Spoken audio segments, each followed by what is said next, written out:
The first thing I noticed wasn't the destruction. It was the light. You know how your brain builds a map of your world? You know exactly where the shadows fall at 5:30 p.m. in mid-July. You know that when you pull into your driveway, the dashboard of your truck should be in cool, dark shade. You know that the sun shouldn't be blinding you as you put the Ford in park. But today, the sun was screaming. It was a harsh, naked, white brightness that felt aggressive, like a spotlight in an interrogation room. I sat there for a second, my hand still on the gear shift, squinting through the windshield. My brain was misfiring. It was trying to overlay the memory of my front yard, the lush, green canopy, the dancing shadows, the fortress of bark and leaf that had stood there since before the Civil War, over the reality in front of me. The overlay failed. I blinked. I rubbed my eyes, thinking maybe the 10-hour shift at the logistics center had finally snapped something in my optic nerve. I opened them again. The shade wasn't gone because the sun had moved. The shade was gone because the object casting it, a 150-year-old white oak, the reason I bought this property, the tree that was explicitly listed as a protected landmark in my closing documents, was gone. I didn't scream. I didn't punch the steering wheel. I just felt a cold, leaden weight drop into my stomach, like I'd swallowed a padlock. I turned off the truck. The engine ticked into silence, but the silence was wrong, too. Usually there was the rustle of leaves, the sound of wind filtering through millions of distinct organic obstacles.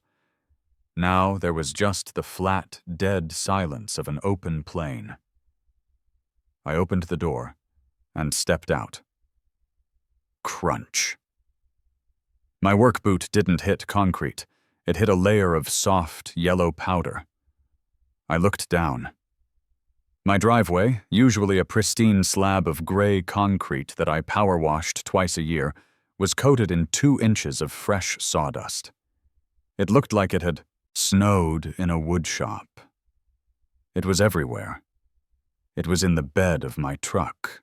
It was dusting the roof of the cab. It was coating the hydrangeas I'd planted for my mom. I walked toward the center of the yard, my boots kicking up clouds of wood particles that smelled violently sweet. It was the smell of fresh sap, raw and bleeding. It smelled like a massacre. And there it was. The stump. It was massive. It had to be 5 feet in diameter, a jagged, weeping wound in the earth. The wood in the center was a deep, rich heartwood, dark with age, surrounded by the lighter rings of its younger years. I could see the marks of the chainsaws, deep, aggressive gouges where they had bitten into the timber. They hadn't even done a clean job. It was a hack job. Splinters the size of my forearm stuck up from the perimeter like broken ribs. I reached out and touched the wood. It was damp, sticky. This tree had been alive this morning. It had survived droughts, hurricanes, ice storms, and 5 different presidents. It had probably provided shade to a soldier coming home from the First World War. And today, while I was checking shipping manifests in a warehouse, someone had murdered it. I looked around the yard. The devastation was total. The heavy machinery used to bring the giant down, likely a bucket truck and a skid steer, had churned my lawn into a mud pit.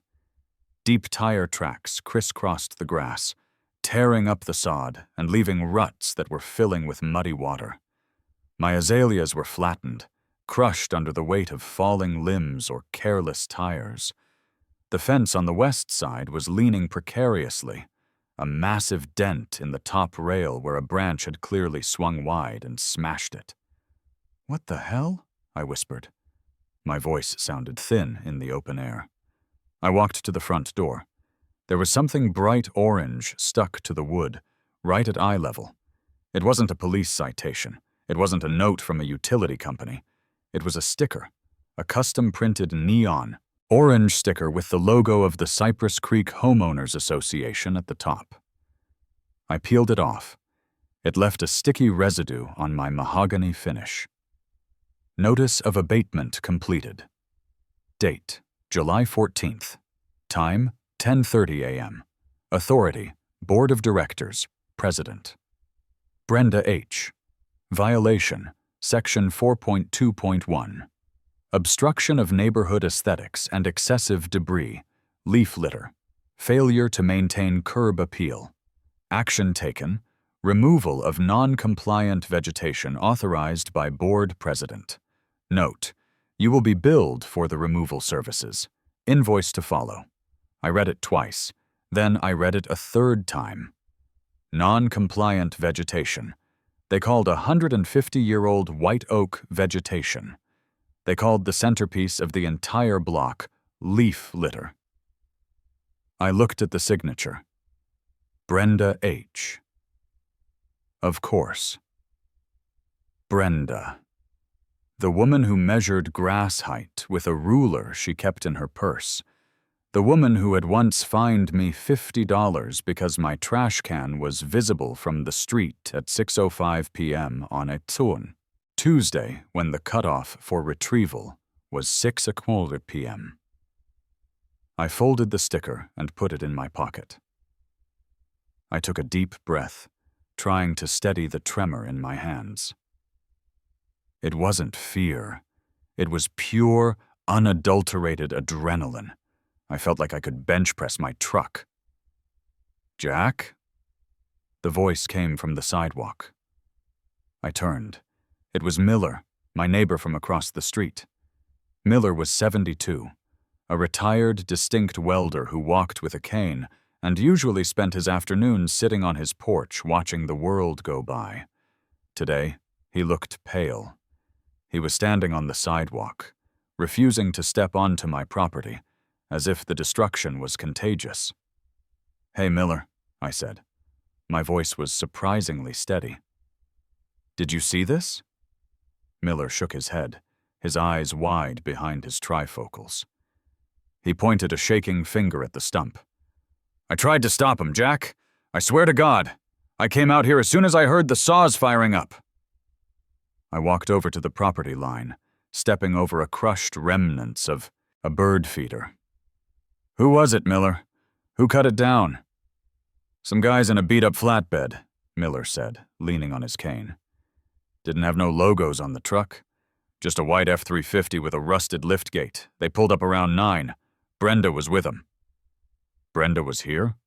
"Oh, she was directing traffic," Miller spat, looking toward the end of the cul-de-sac where the HOA Clubhouse and Brenda's office sat. "She was standing right there in my driveway, pointing at the limbs. I came out and said, 'Brenda, you can't touch that tree. That's Jack's tree. That tree's been here since before the subdivision was built.' You know what she said to me?" I clenched my jaw so hard my teeth squeaked. "What did she say?" "She told me to get back inside or she'd write me up for interference with association business. Said she had a quorum vote on an emergency basis because the tree was a safety hazard." I looked back at the stump. Safety hazard? That tree was healthy as a horse. I had an arborist look at it 2 years ago just for a checkup. He said it would outlive us all. "I know that," Miller said. "But then she said the leaves were blowing into the community pool filter. Said it was costing the HOA too much money to skim the water." My vision actually blurred for a second. The pool was 3 blocks away. 3 blocks. The wind would have to be blowing at hurricane force specifically from the southwest to carry my leaves that far. And even then, it's an oak. They hold their leaves until late autumn. "She cut down a historic landmark because she didn't want to skim the pool?" I asked. "Jack, these guys, they were reckless." Miller lowered his voice. "They dropped a limb right on your fence. I heard the crack. One of the guys laughed. They didn't rig it down proper.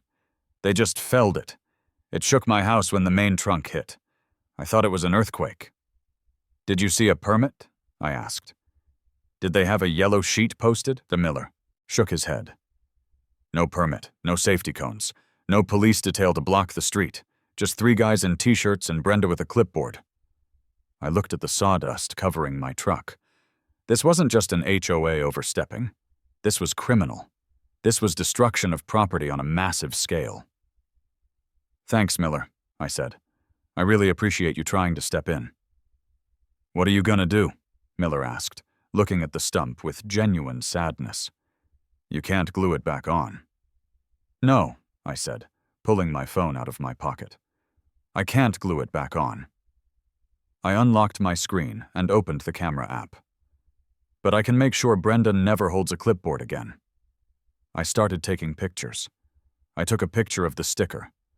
I took a picture of the stump from 4 different angles. I took a picture of the tire tracks destroying the sod. I walked over to the fence and photographed the bent metal and the fresh scrape marks.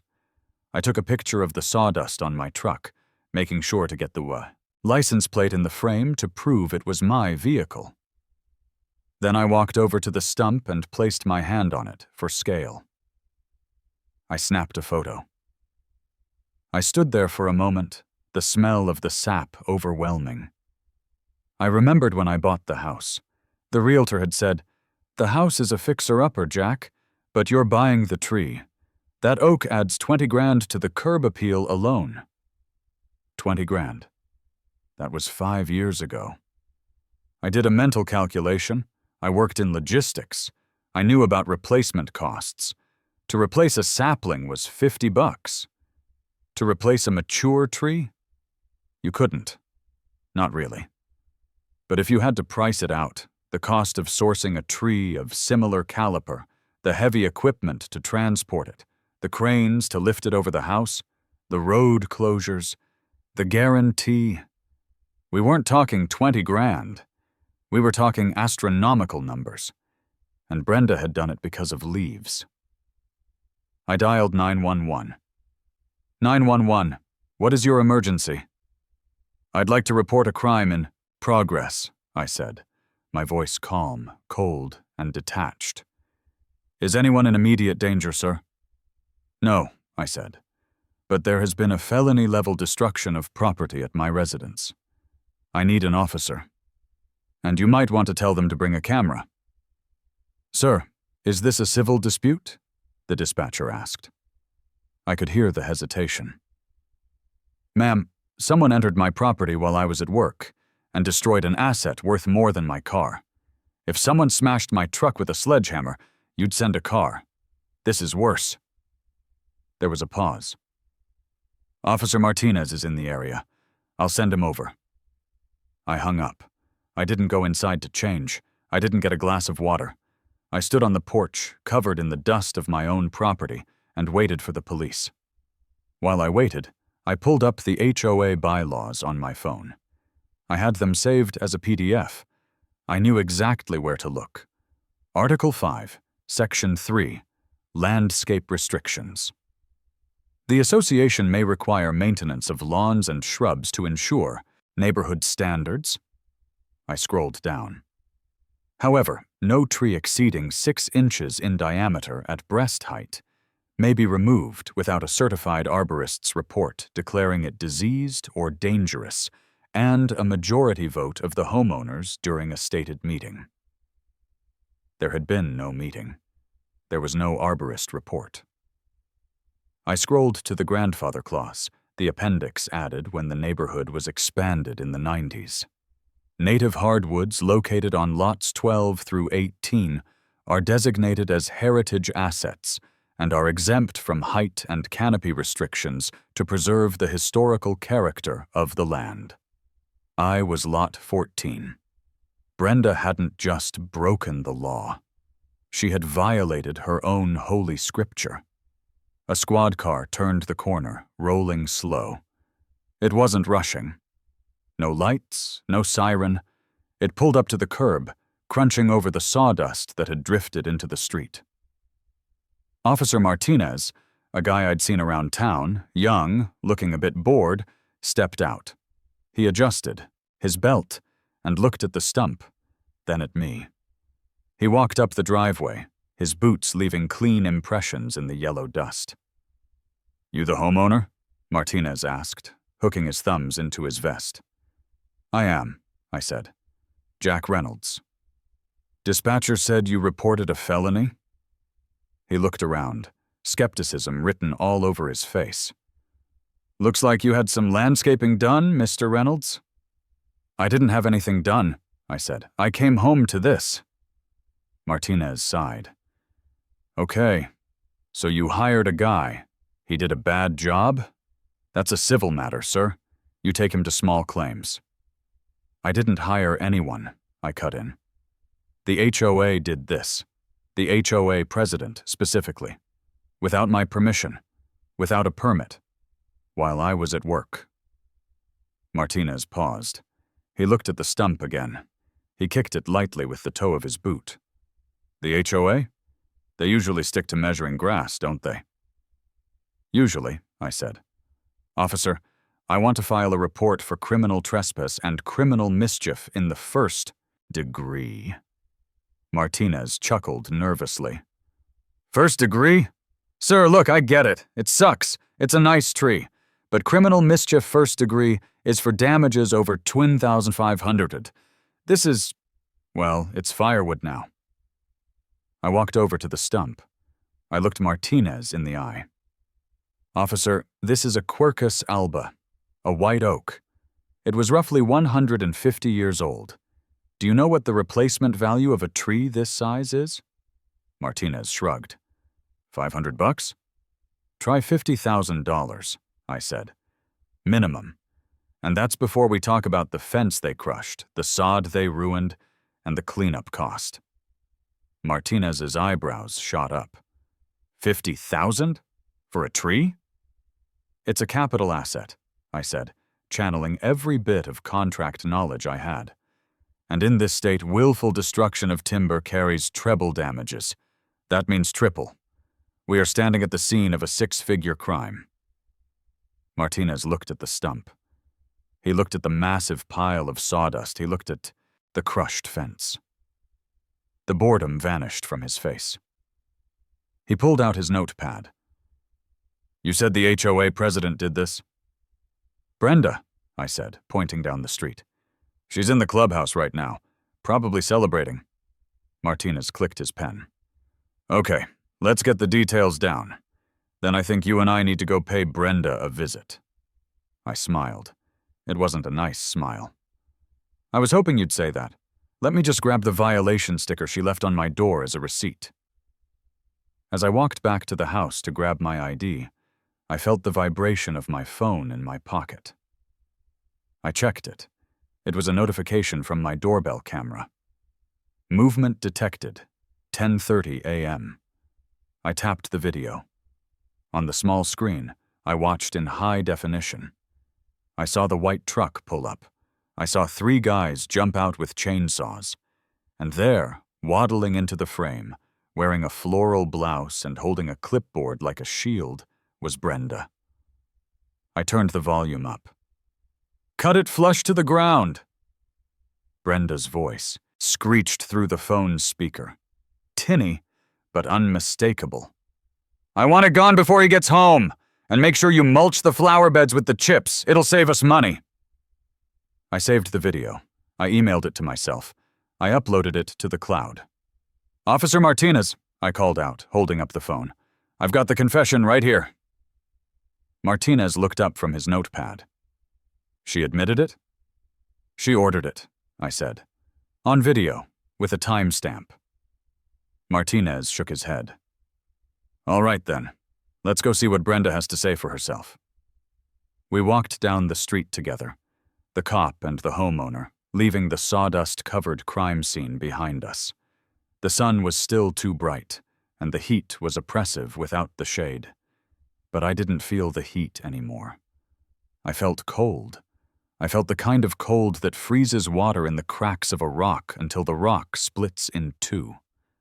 Brenda thought she had solved a leaf problem. She had no idea she had just signed the deed to the clubhouse over to me. She just didn't know it yet. Part 2. The Police and the President. We walked into the HOA clubhouse like we owned the place, which, ironically, was exactly what I intended to do eventually. The air conditioning was blasting. The lobby was furnished with plush beige sofas that looked like they cost more than my entire living room set. This is where my dues went. Not to fixing the potholes at the entrance, but to beige sofas. Brenda was behind the front desk, sorting through a stack of mail. When she saw me, her face did this complicated gymnastic routine where she tried to look annoyed, superior, and busy all at the same time. Then she saw Officer Martinez behind me, and the color drained out of her face faster than water from a cracked tub. "Jack?" she said, her voice tight. "And, officer, is there a problem?" "You know exactly what the problem is, Brenda," I said, walking right up to the desk. I placed the orange sticker on the polished wood surface. "You trespassed on my property and destroyed a landmark, Jose," Brenda scoffed. It was a nervous sound, like a chihuahua sneezing. "Don't be dramatic.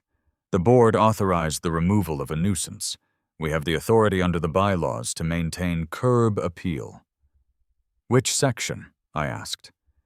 "Section 4.2, she recited instantly. She'd probably rehearsed this in the mirror. "Section 4.2 refers to grass height and weeds," I said. "And the bylaws also require a hearing, a 14-day notice, and a certified arborist report for any tree removal. You gave me 0 days' notice. You left a sticker on my door after the fact." "It was an emergency," Brenda snapped, her eyes darting to the officer. "The tree was... it was leaning. It was a danger to the children." "I have video from this morning," I said, bluffing slightly on the specific angle, but she didn't know that. "The tree was perfectly vertical, and my neighbor Miller watched you do it. He said you told him it was about leaves in the pool." "That's hearsay!" Brenda shrieked. She stood up, puffing out her chest. "Officer, tell him to leave. This is a private facility." Martinez stepped forward. He wasn't the bored cop anymore. He was the guy who realized he had a lot of paperwork to do, and he was going to make sure the person responsible felt the weight of it. "Ma'am," Martinez said, his voice deep and authoritative, "Mr. Reynolds is filing a report for criminal mischief. Given the value of the property destroyed, it's a felony investigation." Brenda laughed. She actually laughed. "A felony? For a tree? It's wood, officer. It grows back." "Not in my lifetime," I said. "And not for free," Martinez added. "Ma'am, did you hire a licensed company to do this work?" "I hired a contractor," Brenda stammered. "What was the company name?" I asked. "Did they have insurance? Because they dropped a 2-ton limb on my fence and cracked the property line retention wall." Brenda's eyes went wide. She hadn't noticed the fence. They said they were professionals." "Let me guess," I said, leaning in. "Cash job? No invoice? Probably your nephew's buddies?" She turned bright red. Bullseye. "I don't have to answer these questions," she spat. "The HOA has liability insurance. If you want to whine about your ugly tree, file a claim. Now get out." "Oh, I'll file a claim," I said. I pulled out my phone and held it up, showing her that the voice memo app had been running the entire time. "And Brenda, just so you know, insurance policies usually have an exclusion clause for intentional illegal acts. You might want to check on that before you get too comfortable in that chair." "Get out!" she screamed, pointing at the door. I nodded to Martinez. "I think we have everything we need, officer." As we walked out, Martinez turned to me. "She's a piece of work." "She's a tyrant," I corrected. "But tyrants usually fall pretty hard when you kick out their pedestal." Martinez stopped at his car. "Look, Jack. I'm going to write this up. I'll put in the details about the fence and the lack of notice. But you need a lawyer, a real one. The cops can charge her with mischief, but if you want to see any money, you need to sue." "I know," I said. "I'm not just going to sue her, Martinez. I'm going to burn the whole charter down."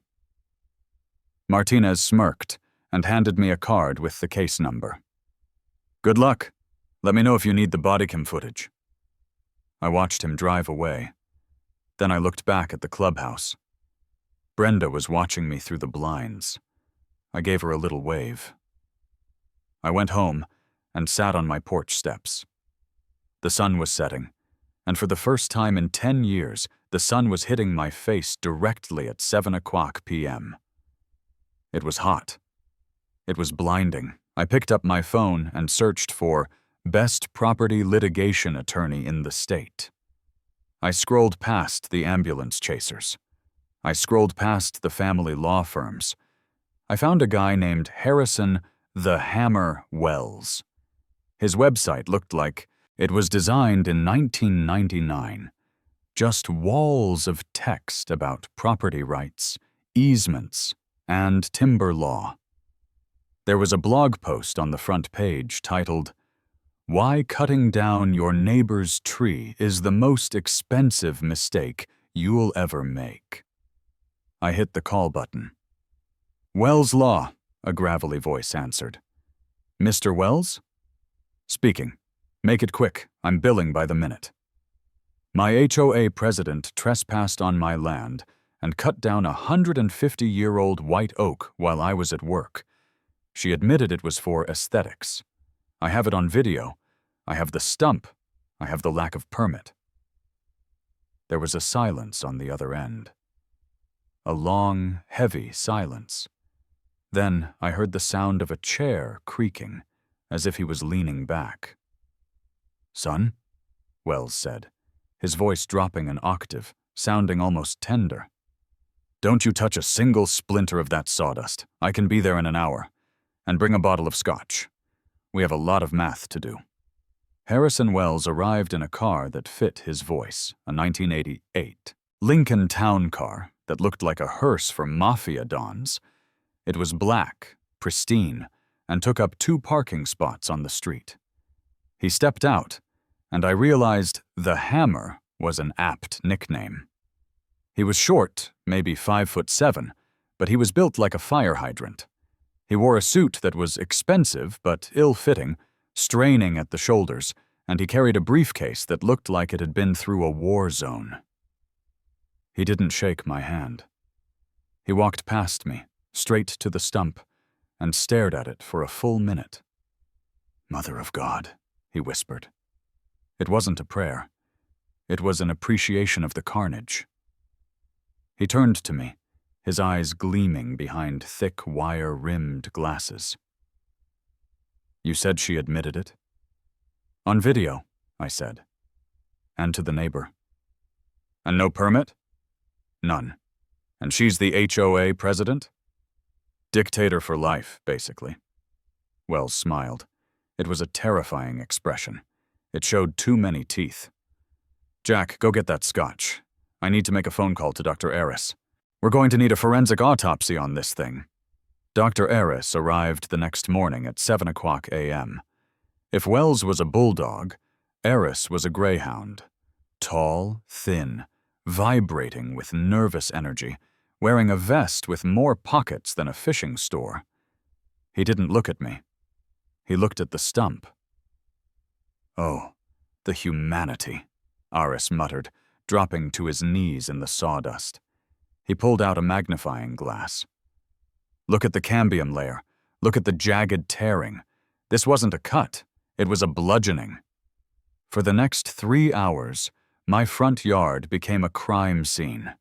Dr. Aris measured everything. He measured the diameter of the stump, 58 inches.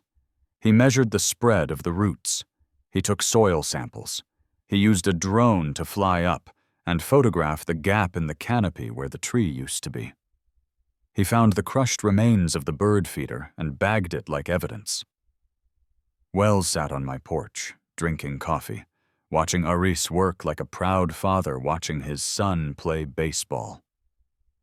"Here's the thing about tree law, Jack," Wells said, gesturing with his mug. "People think trees are just big plants. They think, oh, I cut it down, I'll buy you a sapling from Home Depot for $50. But the law? The law understands time. You can't buy 150 years at Home Depot. To replace this tree, you don't buy a seed. You have to calculate what it would cost to transplant a tree of equal size and maturity. Can you even transplant an oak this big? I asked. Technically? No, it would die, Wells said. But the formula doesn't care about biology. It cares about value. We use the trunk formula method, base value per square inch of cross-sectional area, multiplied by species rating, condition rating, and location rating. Dr. Aris walked up to the porch, wiping dirt off his knees. He looked grim. It was a Quercus alba, Aris said solemnly. White oak, specimen quality, perfect health. I found no evidence of rot, no termite damage, no fungal brackets. Based on the growth rings, it sprouted roughly around the time Ulysses S. Grant was president. It was a heritage tree. Give us the number, Doc, Wells said, flipping open a yellow legal pad. Aris pulled out a calculator. He punched in numbers, muttering about species constants and local nursery multipliers. He hit the equals button. Conservative estimate? Aris said. $68,000. I choked on my coffee. 68 grand? That's the replacement value, Aris said. Plus, you have the remediation costs. Grinding the stump, amending the soil which has been compacted by the heavy machinery, repairing the turf. Add another 12,000. Wells began writing furiously. So we're at 80,000 in hard damages. Now, Jack, this is the fun part. In our state, there's a statute, Title 12, Section 5, that deals with wrongful cutting of timber. If the act is found to be willful and malicious, which, given Brenda's little video rant, it absolutely is, the court awards treble damages. Treble? Triple, Wells grinned. 3 times the value. Plus legal fees, plus emotional distress, if we can prove you loved that tree like a pet. I liked the shade, I said. You loved it, Wells corrected me. It was a family heirloom. It was the soul of the house. You're devastated. He did the math on the pad and turned it around to face me, 254,000. We're going to sue the Cypress Creek HOA and Brenda personally for $250,000, Wells said, and we're going to file the lien by Friday. I looked at the number. That was more than I owed on the mortgage. Do it, I said. The demand letter hit the HOA like a tactical nuke. I didn't deliver it. A process server named Tiny, who was ironically 6'6", handed it to Brenda right in the middle of her Tuesday morning community walk. I watched from my window. She took the thick envelope, looked confused, opened it, and then stopped walking. She froze. It was like her batteries had been yanked out. She looked up at my house. I was standing there, holding my coffee mug. I didn't wave this time. I just watched. 2 hours later, my doorbell rang. I opened it to find Brenda holding a basket wrapped in cellophane. It was filled with pears and a bottle of sparkling cider. She was smiling, but it was a rictus of terror. Her eyes were darting around like a trapped animal. Jack, she chirped. Her voice was an octave higher than usual. I just wanted to come by and clear up this little misunderstanding. I leaned against the doorframe. Misunderstanding? The letter, she laughed nervously. It's so aggressive. My goodness, lawyers, right? Always trying to make a mountain out of a molehill. Look, the board discussed it, and we're willing to offer you a credit on your HOA dues for next year. That's $500. Brenda, I said softly. You owe me $254,000. Don't be silly, she hissed, the mask slipping. It was just a tree, and it was ugly. I did you a favor. You trespassed, I said. You destroyed property, and you admitted it was malicious. I was acting as president, she snapped. I have immunity. My lawyer says you have pierced the corporate veil by acting outside the bylaws, I recited. Which means you don't have immunity. You have liability. Personal liability. She shoved the basket at me. Just take the pears, Jack. Drop the suit. We can't afford this. The reserve fund it's tight right now. Why is it tight, Brenda? I asked. We pay $500 a year. There are 300 houses. That's $150,000 a year. Where's the money? She went pale. We did renovations. The clubhouse needed updating. I saw the beige sofas, I said. They don't cost $100,000. Get off my porch, Brenda, and take your pears. I'm allergic to bribery. I slammed the door. 5 minutes later, I called Wells. She's scared, I said, and she mentioned the reserve fund is empty. Good, Wells said. That means when we win, we don't just get the cash. We get the assets. The discovery phase was where the real bodies were buried. The HOA hired a lawyer, a terrified-looking guy named Stan, who clearly usually handled slip and falls. He tried to file a motion to dismiss. Wells ate the motion for breakfast and spit it out in a 20-page rebuttal that cited case law from 1890. The judge denied the dismissal and ordered depositions. That was the day the insurance company got involved. We were sitting in a conference room, me, Wells, Brenda, Stan, and a representative from Great Northern Insurance, the HOA's liability provider. The insurance rep, a woman named Ms. Vance, looked like she had ice water in her veins. She had reviewed the claim. She had reviewed the video I sent. She had reviewed the bylaws.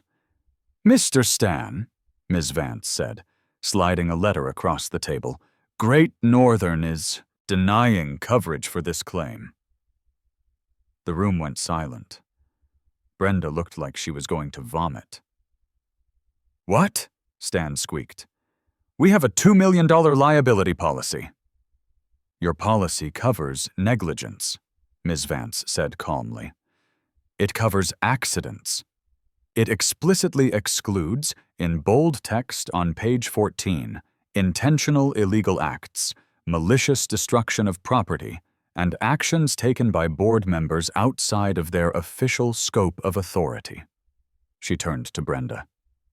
Ms. Brenda, you admitted on video that you ordered the destruction because you didn't like the leaves. You admitted you had no permit. You admitted you had no quorum vote. This wasn't an accident. It was a willful tort. We aren't paying a dime. You are on your own. Ms. Vance stood up, smoothed her skirt, and walked out. Brenda was shaking. She looked at Stan. Fix this. Stan looked at his client. Brenda, if the insurance denies coverage, the HOA pays. If the HOA can't pay, the homeowners pay via special assessment.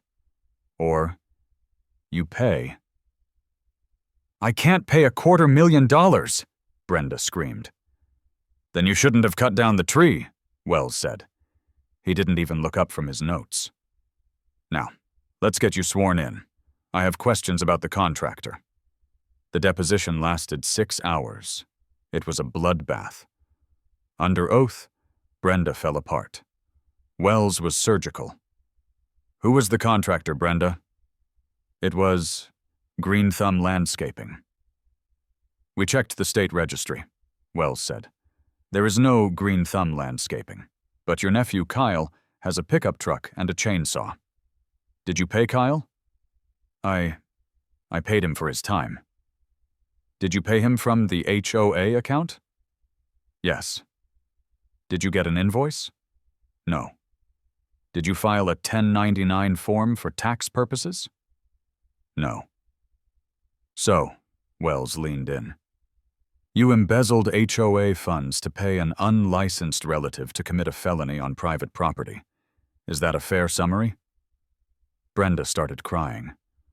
I just wanted the leaves gone. They were so messy.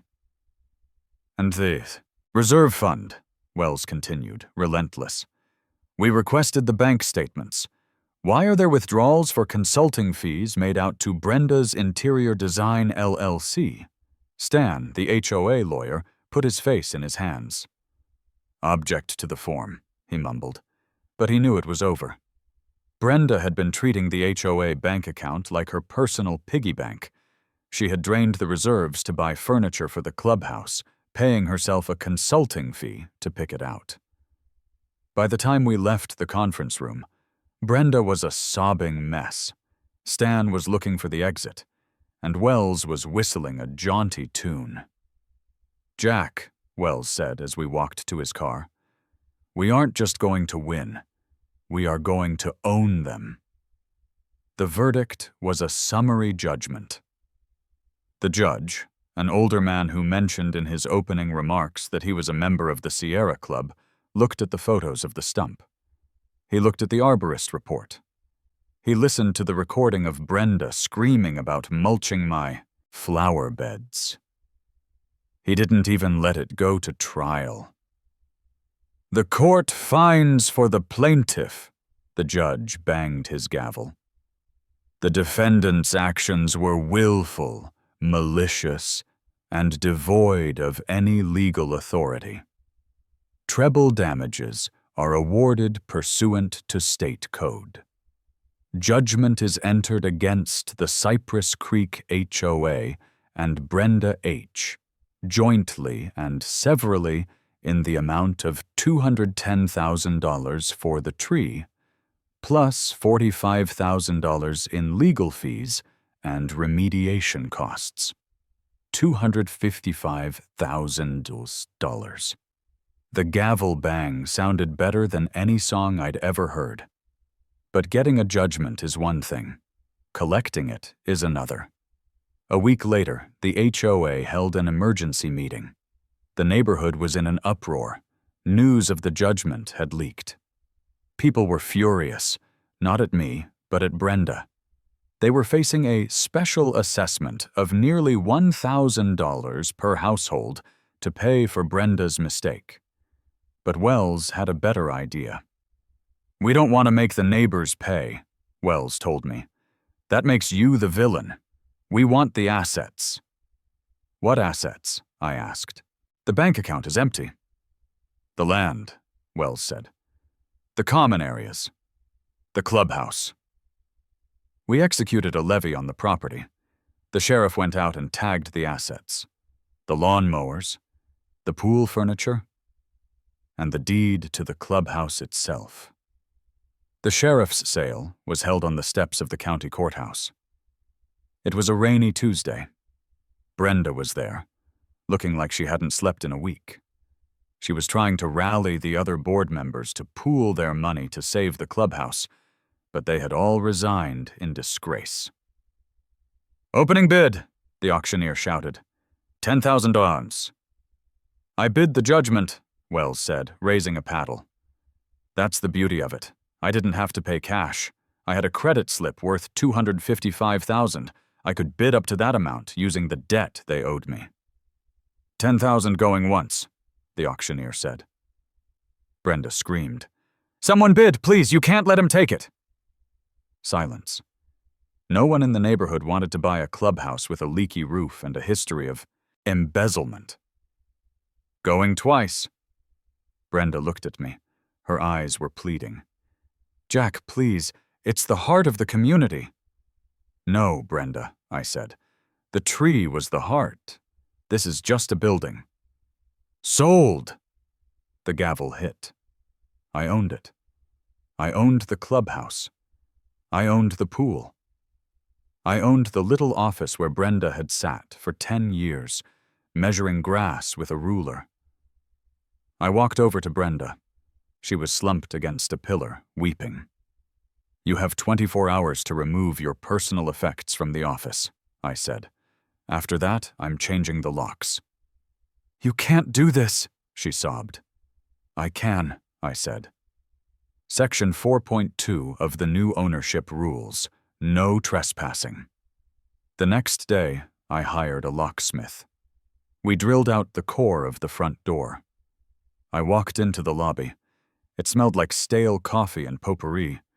I sat down on one of the beige sofas Brenda had bought with the stolen money. It was uncomfortable. I walked into the back office. Brenda's nameplate was still on the scene. Desk.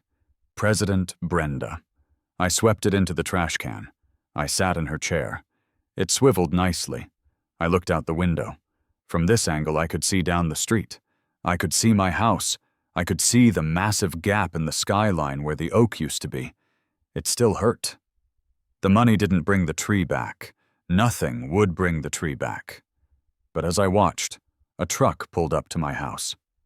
It was a chainsaw artist I had hired. He unloaded his gear and walked over to the 5-foot-wide stump. I had given him specific instructions. He wasn't going to grind it down. He was going to turn it into a monument. I watched through the window as he fired up his saw. He began to carve. Over the next 3 days, the stump transformed. It wasn't an eagle. It wasn't a bear. It was a giant, intricate hand carved from the heartwood of the oak. The hand was holding a gavel, and the gavel was poised, frozen in the moment of striking down, pointing directly, and I mean directly, at Brenda's bedroom window across the street. I renamed the clubhouse the Oak Lounge. I dissolved the HOA corporation. I turned the building into a private club. Membership was free to anyone in the neighborhood, with one specific exclusion written into the charter. No membership shall be granted to any individual who has previously held the title of board president. The first night we opened, the whole neighborhood came. Miller was there, drinking a beer on the patio. We had music playing. The pool was open. You did it, Jack, Miller said, clinking his bottle against mine. You actually beat her. I looked across the street. The sun was setting, and the shadow of the giant wooden gavel stretched long across the pavement, reaching all the way to Brenda's driveway. I didn't do it for me, Miller, I said, taking a sip. I did it for the shade. I looked at the spot where the tree had stood. The stump was different now, but it was still there. It was a scar, sure, but it was a scar that told a story. And every time Brenda looked out her window, she'd have to read it. I leaned back in the chair, Brenda's chair, and closed my eyes. The clubhouse was cool, quiet, and mine. Besides, I smiled, I think the property values just went up.